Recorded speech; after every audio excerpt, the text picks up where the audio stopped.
ഓം നമോ നാരായണായ. ഹരിപ്രിയ അസ്ട്രോവിഷൻ ചാനലിലേക്ക് എല്ലാവർക്കും സ്വാഗതം. ആദ്യമായിട്ടാണ് നമ്മുടെ വീഡിയോ കാണുന്നതെങ്കിൽ സബ്സ്ക്രൈബ് ചെയ്യുവാനും ഷെയർ ചെയ്യുവാനും മറക്കരുത്. കൂടാതെ ജാതക സംബന്ധമായിട്ട് എന്തെങ്കിലും സംശയം തോന്നുന്ന പക്ഷം എൻ്റെ ഈ വാട്സപ്പ് നമ്പറിൽ ബന്ധപ്പെട്ടോളൂ.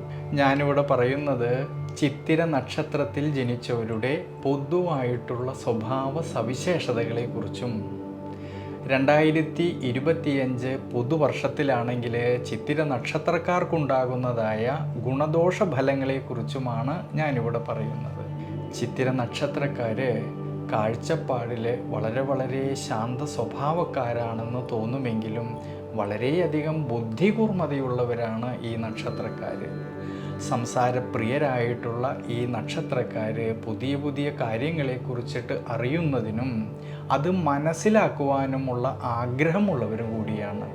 എന്നാലോ തൻ്റെ മനസ്സിലുള്ളതായ ആഗ്രഹ പൂർത്തീകരണത്തിനായിക്കൊണ്ട് സദാസമയവും പരിശ്രമിക്കുന്നതായ ഈ ചിത്തിര നക്ഷത്രക്കാരുടെ മുന്നിലേക്ക് എന്തൊക്കെ തടസ്സങ്ങളും ബുദ്ധിമുട്ടുകളും വന്നാലും അതിനെയൊക്കെ അതിജീവിച്ചുകൊണ്ട് ഈ ആഗ്രഹങ്ങളെല്ലാം വേഗത്തിൽ നേടിയെടുക്കുന്നതിന് വേണ്ടിയിട്ട് പരിശ്രമിക്കുന്നവരാണ്.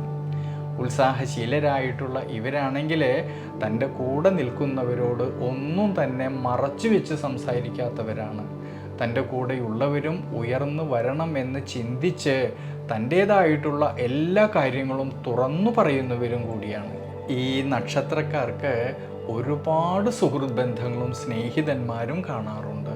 എന്നാൽ താൻ സ്നേഹിക്കുന്നവരിൽ നിന്ന് എന്തെങ്കിലും മനോവിഷമതകൾ വന്നാൽ ആ മനോവിഷമതകളെ ഒന്നും തന്നെ വകവയ്ക്കാതെ ധൈര്യസമേതം മുന്നോട്ട് പോകുന്നവരാണ്. അതുകൊണ്ട് സുഹൃത്ത് ബന്ധങ്ങളാണെങ്കിൽ പലപ്പോഴും മാറി ഇവർക്ക് വന്നുകൊണ്ടിരിക്കും. തൻ്റെ ജീവിത വിജയത്തിനായിക്കൊണ്ട് പല വഴികളിലൂടെയും ചിന്തിച്ച് പരിശ്രമിച്ച് സ്വന്തമായിട്ടുള്ള അധ്വാനത്തിലൂടെ ജീവിത വിജയം നേടുന്നവരും കൂടിയാണ് ഈ ചിത്തിര നക്ഷത്രക്കാർ. പക്ഷെ ശ്രദ്ധിക്കേണ്ടുന്നതായിട്ടുള്ളൊരു കാര്യം, ഏറ്റവും അഭിമാനശീലരായിട്ടുള്ള ഈ നക്ഷത്രക്കാർ സാമ്പത്തികപരമായിട്ടുള്ള കാര്യങ്ങളിൽ കൂടുതൽ ശ്രദ്ധ വയ്ക്കുന്നത് വളരെ നല്ലതാണ്. ഇനി കന്നി രാശിയിലാണെങ്കിൽ 30 നാഴികയും തുലാം രാശിയിലാണെങ്കിൽ 30 നാഴികയും കൂടിച്ചേരുന്ന നക്ഷത്രമാണ് ചിത്തിര നക്ഷത്രം. അതിൽ കന്നി രാശിയിൽ ജനിച്ചവരായിട്ടുള്ള ചിത്തിര നക്ഷത്രക്കാരിൽ വളരെയധികം ശ്രദ്ധയോടു കൂടിയിട്ടും ഈശ്വരാനുഗ്രഹത്തോടു കൂടിയിട്ടും മുന്നോട്ട് പോകുന്ന പക്ഷം ധാരാളമായിട്ടുള്ള ഗുണാനുഭവങ്ങൾക്ക് സാധ്യത കാണുന്നുണ്ട് ഈ പുതുവർഷത്തിൽ.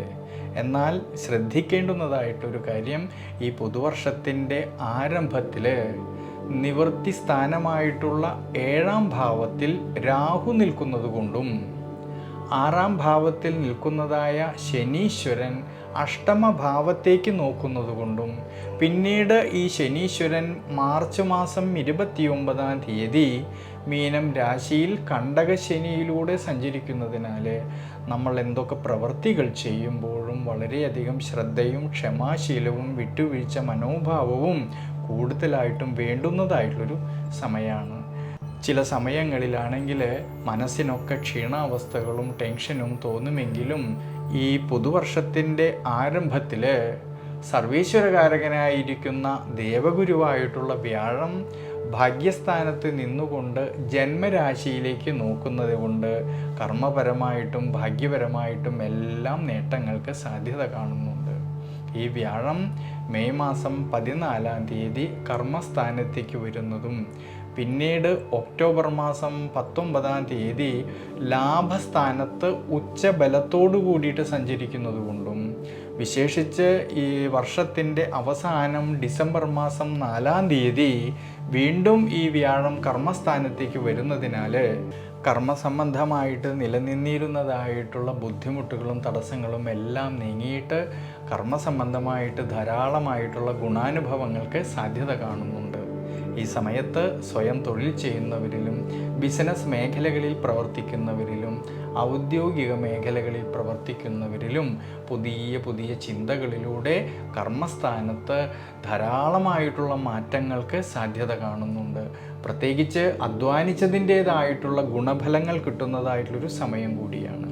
അതുകൊണ്ട് സാമ്പത്തികപരമായിട്ടുള്ള ഭദ്രത കുറേയൊക്കെ മെച്ചപ്പെടുവാനും അനുകൂലമായിട്ടുള്ളൊരു സമയമാണ്. ജോലിക്ക് വേണ്ടിയിട്ട് പരിശ്രമിക്കുന്നവർക്കാണെങ്കിലും പുതിയ ജോലിയിൽ പ്രവേശിക്കുവാനുള്ളതായ അവസരം കിട്ടുന്നതായിട്ടൊരു സമയമാണ്.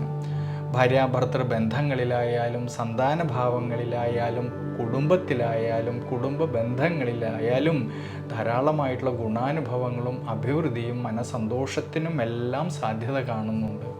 വിദ്യാർത്ഥികൾക്ക് പഠന സംബന്ധമായിട്ട് മനോധൈര്യവും അഭിവൃദ്ധിയും ശ്രേയസ്സും എല്ലാം കാണുന്നുണ്ട് ഈ സമയങ്ങളിൽ.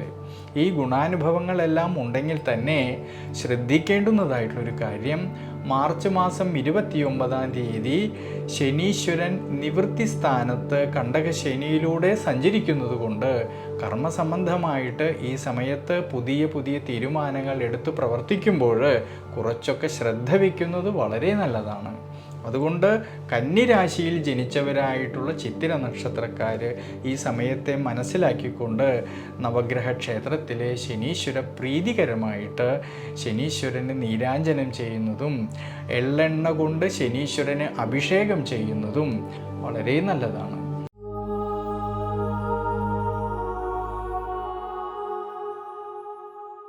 തുലാം രാശിയിൽ ജനിച്ചവരായിട്ടുള്ള ചിത്തിര നക്ഷത്രക്കാർക്കാണെങ്കിൽ കർമ്മപരമായിട്ടും ഭാഗ്യപരമായിട്ടും നേട്ടങ്ങൾക്കും അഭിവൃദ്ധിക്കും എല്ലാം സാധ്യത കാണുന്നുണ്ട് ഈ വർഷത്തിൽ. പ്രത്യേകിച്ച് മെയ് മാസം 14-ാം തീയതി സർവീശ്വരകാരകനായിരിക്കുന്ന ദേവഗുരുവായിട്ടുള്ള വ്യാഴം കർമ്മസ്ഥാനത്തേക്ക് വരുന്നതും ഈ കർമ്മസ്ഥാനത്ത് നിന്നുകൊണ്ട് ധനസ്ഥാനമായിട്ടുള്ള 2-ാം ഭാവത്തേക്കും സുഖസ്ഥാനമായിട്ടുള്ള 4-ാം ഭാവത്തേക്കും ഈ വ്യാഴത്തിൻ്റെ ദൃഷ്ടി വരുന്നത് കൊണ്ട് വളരെ ഗുണാനുഭവങ്ങൾക്ക് സാധ്യത കാണുന്നുണ്ട്.